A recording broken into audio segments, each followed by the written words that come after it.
In June 2016, 3 independent investigators jointly published a 680-page report of irrefutable evidence.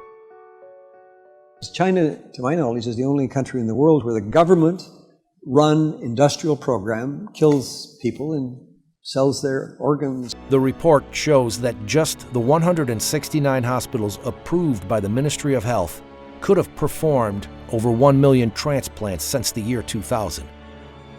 It was bringing in about $9 or $10 billion a year. They're watched very, very closely indeed by the top leadership, so they're fully aware of this. As well as the fact that Wang Lijun, one of the Bo Xilai, who was a contender for the Chinese presidency, this was his right-hand man. He was the most famous policeman in all of China. Here he is directing organ trafficking. I mean, he had a center which did this. It was back in 2005 when a patient of mine, that he was told by his insurance company, his Israeli insurance company, to go to China in 2 weeks' time as he was scheduled to undergo heart transplantation.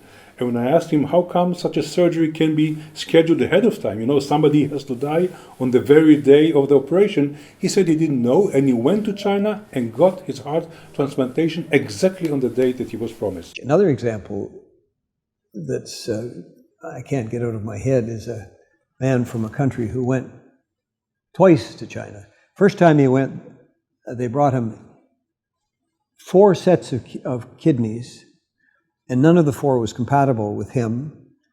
4 months later, he came back, and they brought him 4 more sets of kidneys, until finally the 8th kidney worked. And when we saw him, he was doing fine. But 8 human beings have been killed because they have a bank of live donors waiting to get a match on the computer. In 1999, the crackdown of Falun Gong starts. That is the largest action of scale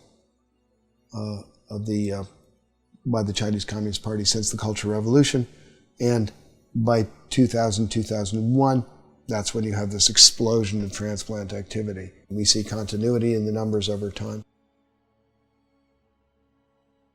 Falun Gong is as I call it, it's kind of a Buddhist revival group. It doesn't have churches and so forth, it doesn't have temples. What it has is sort of common beliefs. These shared beliefs revolve around self-improvement based on the values of truthfulness, compassion, and tolerance.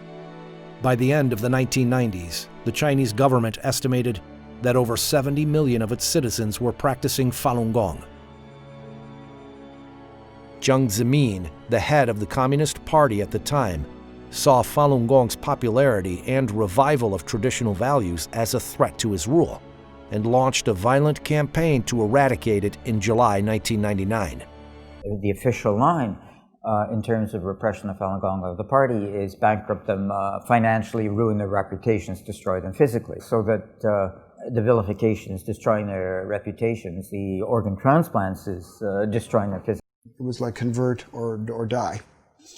Convert or die. Turn in your friends or die. The systematic, government-sponsored harvesting of organs is a monstrous crime. I strongly believe that the 17-year campaign to eradicate Falun Gong will be seen as one of the great shames of recent Chinese history. This is a new form of genocide, and it's using the most respected members of society to implement it. This is one of the central tests of our time. We can't avoid this any longer.